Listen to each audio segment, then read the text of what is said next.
آپ دیکھ رہے ہیں ہندوستان نیوز۔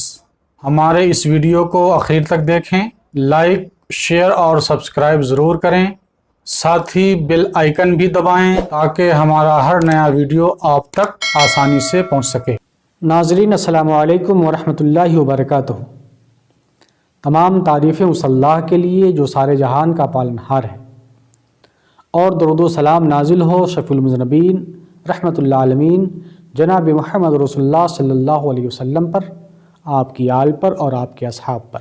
ناظرین، جب ہم اپنے آس پاس پہ نظر ڈالتے ہیں تو ایک بات کامن نظر آتی ہے، اور وہ یہ کہ جب دو خاندان آپس میں بھڑتے ہیں تو ایک دوسرے کے ماں باپ کو گالی دیتے ہیں۔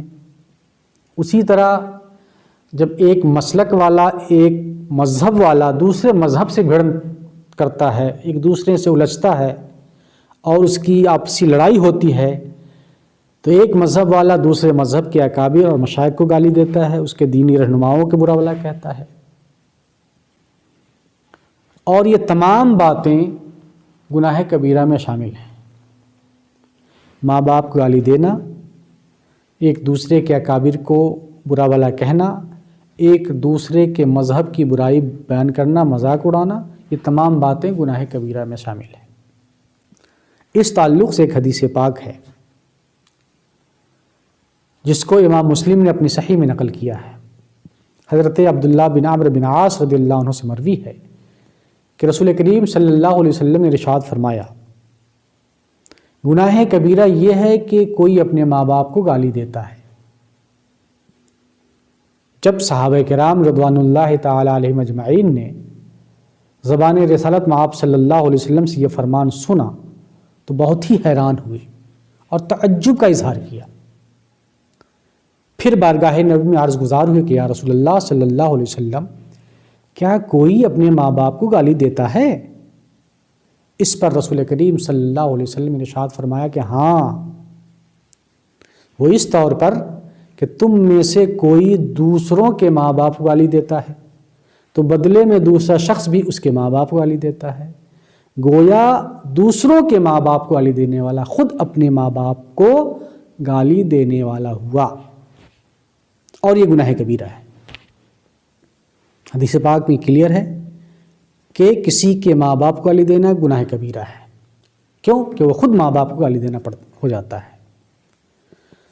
اب اس حدیث کی روشنی میں ذرا ہم آگے بڑھیں، اور وہی مسلکی اعتبار سے، جماعتی اعتبار سے، نظریاتی اعتبار سے جب ہمارے درمیان اختلاف پیدا ہوتا ہے، جب ایک دوسرے کے خلاف کوئی بات ہم کہتے ہیں،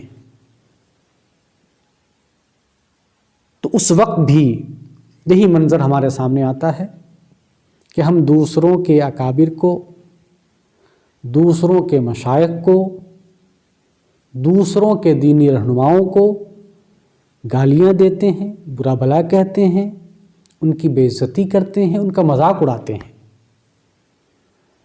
تو ناظرین، اس حدیث کی روشنی میں ایسا کرنا یہ بھی گناہ کبیرہ ہے۔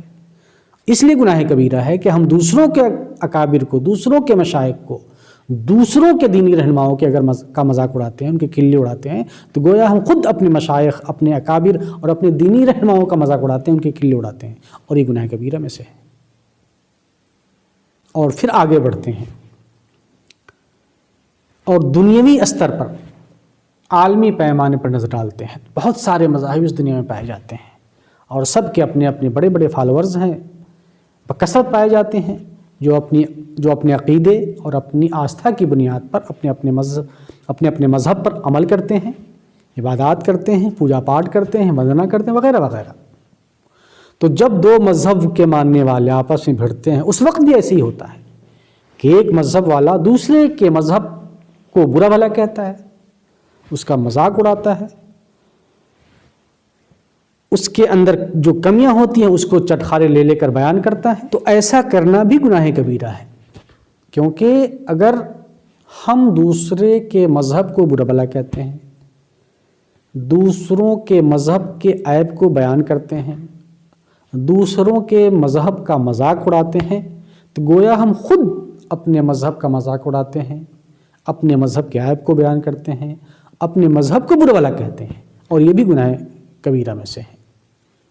تو اس حدیث کی روشنی میں کلیئر طور پر ماں باپ کو گالی دینا بتایا کہ گناہ کبیرہ، لیکن اس پر قیاس کرتے ہوئے دیکھیں تو دوسروں کے مشائخ کو، دوسروں کے اکابر کو، دوسروں کے دینی رہنماؤں کو اور دوسروں کے مذاہب کو برا بھلا کہنا یا ان کا مذاق اڑانا، یہ تمام گناہ کبیرہ میں شامل ہیں۔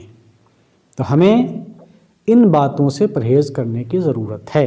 اگر ہم ایسا کر لے جاتے ہیں تو خود بھی اپنے آپ کو برائی سے بچاتے ہیں اور سامنے والے کو بھی برائی سے بچاتے ہیں، اور یہی مومن کی اصل پہچان ہے کہ خود بھی برائی سے بچے اور دوسروں کو بھی برائی سے بچائے۔ انہی باتوں کے ساتھ ہم آپ سے رخصت چاہتے ہیں، پھر ملیں گے، خدا حافظ۔